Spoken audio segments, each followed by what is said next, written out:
Batang anong 2,000 Filipino lang ang nasa Cincinnati, pero parang 250,000 ang nag-abroad at bakit ang mga taong nagtatakip sa tennis ng buhay ay ang pinakanatitinag bakit ang 17 gigisid ng tournament. Isang manlalaro na talo sa record laban sa kanyang posibleng second round opponents. May mga tagahanga na nagcamping sa labas ng practice court bago pa man niya tamaan ang isang bola at bakit ang isa sa pinakapinagpitagang doubles legends sa sport ay patuloy na binabanggit ang kanyang pangalan na parang may pinapanood siyang hindi niya lubos na maipaliwanag may kakaibang nangyayari sa Mason, Ohio at sa pagtatapos nito. Maunawaan mo ng eksakto kung bakit hindi ito nag-a-add up sa papel at kung bakit iyon mismo ang buong punto. Isipin mo ang Lindner Family Tennis Center sa isang umaga na dapat sana ay tahimik ang Cincinnati. Sa tennis terms, ay ang katahimikan bago ang bagyo. Ang huling hintuan bago ang New York ang tournament na ginagamit ng mga manlalaro para hasain ang kanilang laro sa medyo payapang paraan bago ang kaguluhan ng ATP Open na lumulon sa kanilang lahat maliban sa taong ito. Walang kapayapaan, may mga linya bago pa man magbukas ang mga gate, may mga taong nakadikit sa fence sa paligid ng practice courts, nakataas ang mga phone. Naghihintay ng isang sulyap sa isang babae na hindi pa man nagsisimula ng kanyang tournament at dito na tumitigil ang pag-iisip ang kwento na inaakala ng lahat ang nagpapaliwanag nito, hindi dahil karaniwan kapag nagliwanag.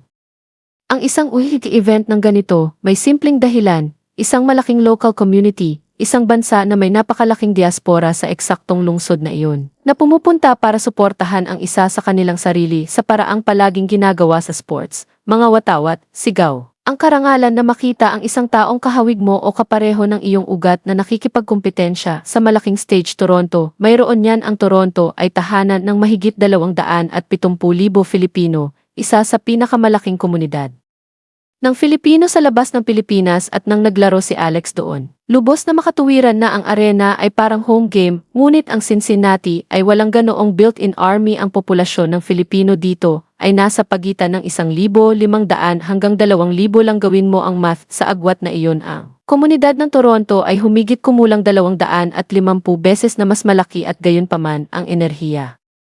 Ngayon, ayon sa mga taong personal na naroon sa parehong lungsod, ay halos magkapareho. Hindi iyon maliit na discrepancy, iyon ang uri ng numero na gagawing imposible ang bagay na ito at iyon mismo ang dahilan kung bakit ang mga insider sa loob ng sport ay natitinag. Dahil ginugol nila ang mga taon sa pag-aaral kung ano ang normal na ugali ng crowd at ito ay hindi normal, ito ay ibang bagay ng lubos. Kaya i-rewind natin dahil para maunawaan kung bakit nawawalan ng huwisyo ang Cincinnati sa isang manlalaro na halos walang demographic na dahilan para suportahan. Kailangan mong maunawaan kung ano ang nangyari bago pa man niya ituntong ang paa sa Ohio at nagsisimula ito sa isang comeback na hindi dapat nangyari. Ilang linggo ang nakakaraan sa kalagitnaan ng physically brutal at emotionally exhausting na summer swing. Nanalo si Alex ng kanyang pinakaunang UTP Tour title sa Washington sa isang tournament na hindi nga halos maikot ng karamihan sa casual fans sa isang kalendaryo. Hindi dapat sa kanya ang sandaling iyon at gayunpaman, sa kailanman sa loob ng tournament na iyon. May bumago, isang dramatic come from behind title run na natapos sa pag-iyak niya sa isang post-match interview matapos talunin ang isang former defending Wimbledon champion. Isang sandaling grabe na ito ay tumigil ng maging isang tennis clip at naging isang bagay na kahit ang mga taong hindi naman sumusunod sa tennis ay nagsimulang i-share. Iyon ang unang domino pagkatapos dumating ang Toronto at dito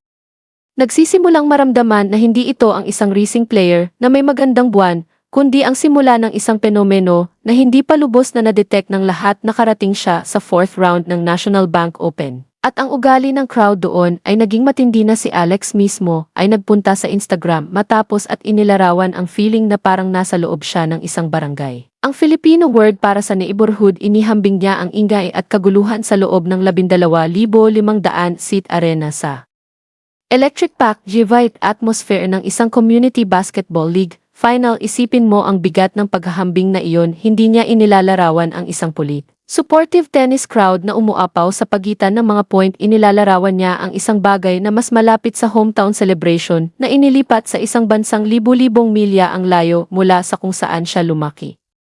At narito ang detail na dapat magpahinto sa iyo. Kahit ang kanyang mga kalaban ay nagsimulang mapansin ito ng malakas matapos siyang talunin sa Toronto match na iyon. Ang isang former world number 4 ay humarap sa stands, Matapos at kinilala sa kanyang sariling mga salita na karamihan sa crowd ay halatang sumusuporta kay Alex. At pinasalamatan pa rin sila dahil sa kung gaano ka-inkredible ang atmosphere. Isip mo iyan ng ilang segundo isang manlalaro na kakatalo lang sa kanyang match ay. Naramdaman pa rin ang pangangailangan na kilalanin na ang crowd ay overwhelming na kabilang sa babaeng tinalo niya. Hindi iyon normal na tournament energy, iyon ay mas malapit sa gravity, isang pool na matindi na yumuko ang kahit na siya ay matalo. Kaya ngayon, naiintindihan mo na kung bakit ang Cincinnati ay dapat sana ang tahimik na chapter, ang palate cleanser, ang tournament na statistically ay walang dapat na sumusunod na emotional intensity sa kanya dahil ang local numbers ay simpleng wala doon para isustain ito at gayunpaman, sumunod pa rin ito sa kanya kung saan dadalhin tayo ni Rena Stubbs, isang pangalan na may tunay na bigat sa sport na ito, isang tao na nakakita ng dekada ng mga manlalaro na dumaan at umalis. Nakakita ng manufactured hype na bumagsak sa sariling bigat ng maraming beses na hindi na niya mabilang at nang magsimulang magsalita si Stubbs tungkol kay Alex. Hindi niya siya tinutugunan gaya ng isang flash in the pan, inilalatag niya ang Cincinnati bilang susunod na test. Isang pagkakataon para patunayan na ang Washington at Toronto ay hindi lucky, unrepeatable streak, kundi ang simula ng isang bagay na tunay na sustainable at sa kanya sasabihin ang parte na dapat talagang magpaos sa iyo. Na kahit hindi lumalim si Alex sa tournament na ito, mas maraming tao na ang nagsasalita tungkol sa kanya kaysa dati at na ang mga tao sa loob ng sport ay tunay na naniniwala na may potensyal siyang magdala ng isang buong bagong henerasyon ng mga tagahanga. Sa tennis, hindi iyon maliit na bagay na sabihin, hindi iyon casual na papuri, iyon ay isang taong may dekada ng kredibilidad na tumitingin sa isang patuloy na umuunlad na kwento at isinistake ang kanyang reputasyon sa ideya na mas malaki ito kaysa isang mainit na buwan, ngunit narito kung saan ang kwento ay kumuha ng matalim at hindi komportable na direksyon dahil ang lahat ng adoration na ito, ang lahat ng crowd energy na nagtatayo sa paligid niya ay dumarating ng direkta bago ang isang labanan na maaaring magtapos ng kanyang tournament. Bago pa man ito talaga nagsimula, pumasok si Alex bilang 17 GC na nagbibigay sa kanya ng bye diretso sa second round. Hintay doon ang isa sa dalawang manlalaro, Polans Magdalenete o Romanias Elena Gabriela Rus, at narito ang parte na ayaw nang isipin ng kahit sino sa crowd na iyon. Hindi siya may winning record ngayon laban sa alinman sa kanila. Magsimula tayo sa pinakamasamang panaginip sa dalawa, kung si Rus ang maghintay sa kabilang net. Brutal ang kasaysayan, winless si Alex laban sa kanya. Natalo sa mahigpit at masakit na 3 set pabalik sa 2024 League Open qualifiers, at hindi lang dangerous si Rus sa papel, dangerous siya ngayon sa eksaktong sandaling ito. Matapos lang mag-pull off ng isang jaw-dropping comeback sa Toronto ilang araw ang nakalipas, na clawback mula sa pagiging down 4-0 love sa isang set para talunin ang isang American opponent sa 3 set. Hindi iyon isang manlalaro na lumalakad ng pilay papunta sa Cincinnati, iyon ay isang manlalaro na kakapatunay lang sa parehong lungsod na iniwan ni Alex na siya ay umunlad. Sa mga sandali eksaktong saan ang labanan ay tapos na kung siya ang dumaan. Hindi lang nakaharap ni Alex ang isang taong hindi pa niya natatalo, nakaharap niya ang isang taong bago pa lamang naalala kung gaano siya kagaling sa pananakaw ng mga labanang dapat ng talo. Ngayon, lumipat tayo sa ibang posibilidad. Kung si Lynette naman, ang larawan ay mukhang mas kaibigan. Sa ibabaw, ang dalawa ay split ang 4 na career meetings kahit na. At talagang nanalo si Alex sa huling 2 sa J Classic at muli sa Miami Open. Parang momentum iyan. Maliban kung babalik ka pa atras, at tinalo siya ni Lynette ng 2 beses bago iyon sa Abu Dhabi noong 2024 at muli sa Nottingham noong 2025, at may isang detalye pa na dapat magpaisip ng 2 beses sa sinumang nagmo-underestimate kay Lynette. Ito ang parehong manlalaro na ilang buwan lamang ang nakakaraan sa 2026 Miami Open na nag-knockout ng isang 5-time Grand Slam champion. Hindi iyon isang pangalan na iyong itatapon bilang routine second round formality. Iyon ay isang 34-year-old veteran na ipinakita na ngayong taon eksaktong kung ano ang kaya niya sa tamang sandali. Kaya narito ang tensyon na nakaupo sa ilalim ng bawat isang taong nagcamping sa labas ng practice court na iyon. Hindi sila nagpapakita dahil safe ang pakiramdam ng resulta. Nagpapakita sila sa kabila ng pag-alam na sa papel ay maaaring magtapos ang labanang ito sa heartbreak, at binabago nito ang lahat tungkol sa kung paano mo dapat basahin ang crowd na ito. Hindi ito bulag na guaranteed win fandom, ito ay mga taong pinipiling magpakita pa rin dahil sa kailanman sa daan ang panonood sa kanya ay Tumigil ng maging tungkol sa scoreline at nagsimulang maging tungkol sa isang bagay na lubos na iba. May isa pang layer na nakabaon sa kwento na ito na nagpapahirap sa Cincinnati kaysa sa itsura nito. Mula sa labas, ito ang literal niyang unang pagkakataon na makipagkumpetensya sa eksaktong tournament na ito. Dapat sana ay naglaro siya dito noong nakaraang taon. Ngunit ang isang shoulder injury ang pumilit sa kanya mag-withdraw bago pa man niya nakuha ang pagkakataon, kaya sa ilalim ng mga crowd. Sa ilalim ng terrifying draw, may tahimik na personal milestone na nangyayari, isang debut sa likod ng pinakamagandang buwan ng kanyang karera. At gayon din sa likod ng isa sa pinaka-physical na nakakapagod na stretches na kinailangan niyang labanan. Halos 2 magkakasunod na linggo ng high-level, high-pressure tennis ang humantong sa kanyang pag-exit mula sa Canadian Open, at mula doon, halos walang panahon para mag-recover. Bago dumating sa Ohio ang kanyang team ay nagtrabaho ng overtime para lang hindi tuluyang masira ang kanyang katawan, at bukas siya tungkol sa kung gaano niya kaimportante ang simpleng pananatiling malusog. Ngayon tinatrato niya ito na parang ang pinakaimportante sa kanyang listahan. Hindi siya lumalapit sa Cincinnati na fresh, lumalapit siya na takbo sa fumes, at ang mga fans na nagpipila bago mag-sunrise ay naiintindihan iyon ng lubos, at nagpapakita pa rin sila na tinatrato ang bawat practice session na parang kasing halaga ng mismong labanan ngayon. Narito kung saan kailangan mong maunawaan kung saan siya talaga galing, dahil na-reframe nito ang lahat ng narinig mo. Ito ay isang babae na lumaki sa pagte-train sa mga court na may mga crack sa ibabaw, mga butas sa net. Walang fencing para pigilan ang isang astray ball na gumulong papunta sa kalye, sa isang bansang halos walang infrastructure para gumawa ng professional tennis players. Lalo na isa na maaaring makipagkumpetensya sa ganitong antas. Hindi iyon polished academy origin story, iyon ay raw. Iyon ang uri ng simula na kapag sa huli ay bumasad, ay may tendency na lumikha ng pinakatapat, pinaka-emotional na tagahanga sa lahat ng sports. Dahil ang mga tao ay hindi lang nanonood ng isang talented athlete, nanonood sila ng isang taong umahon mula sa halos wala, sa real time. At nararamdaman nila na bahagi sila nito, at kapag in-interview siya ng mga reporter tungkol sa mga crowd na ginawang parang home match ang bawat North American stop, paulit-ulit siyang bumabalik sa parehong ideya, na ang suporta ay hindi talaga tungkol sa kanya ng individual, na iyon ay nabibilang sa isang bagay na mas malaki. At patuloy itong lumalaki kasama niya, lungsod pagkatapos ng lungsod. Iyon ang uri ng framing na mas mahalaga, kaysa sa nare-realize ng mga tao ang isang manlalaro na itinutulak ang spotlight sa labas, sa halip na ay hoard para sa sarili, ay may tendency na bumuo ng uri ng relasyon sa isang audience na hindi kumukupas, ang uri na nagmumultiply sa halip na mag-level off. Kaya ngayon i-zoom mo ang lahat ng paraan. Dahil narito ang piraso na talagang dapat gumawa sa iyo ng unsettled. Kung iisipin mo ng higit sa ilang segundo, ang tennis fandom ay palaging naitayo sa proximity sa kasaysayan. Kung ang isang manlalaro ay nagdrawing ng napakalaking crowd sa isang foreign city,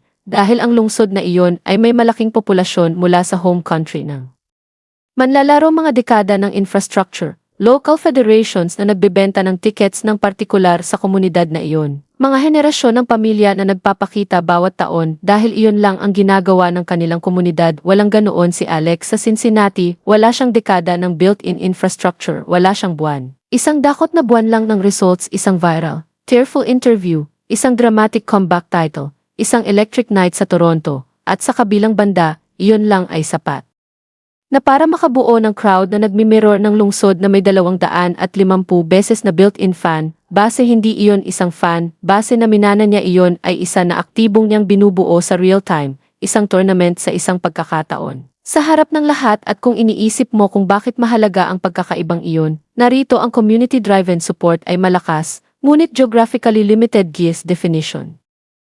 Lumalabas lang kung saan nakatira na ang komunidad. Ang crossover fandom ay hindi gumagana sa ganitong paraan. Sinusunod nito ang tao, hindi ang populasyon. Lumilitaw ito sa mga lungsod na halos walang built-in connection sa kanya. Dahil ang mga tao ay nagpasya na fans siya ng partikular sa parehong paraan na ang mga tao sa buong mundo ay naging fans ng superstar athletes na walang personal na ugnayan sa kanilang home country. At kapag ang isang manlalaro ay tumawid sa linyang iyon, ang ceiling sa kung gaano kalayo ito maaaring maglakbay ay halos nawawala. At saan tayo dadalhin sa parte ng kwento na ito na dapat magpasaring sa iyo na ang lahat ng narinig mo ay warm-up act pa lang. Ang New York ay susunod, ang Open ay darating sa loob ng ilang linggo, at ang New York ay tahanan ng isa sa pinakamalaki, pinaka-passionate na komunidad ng Filipino kahit saan sa United States. isang komunidad na mas malaki kaysa sa naranasan niya sa Toronto, hindi lang sa maliit na populasyon na.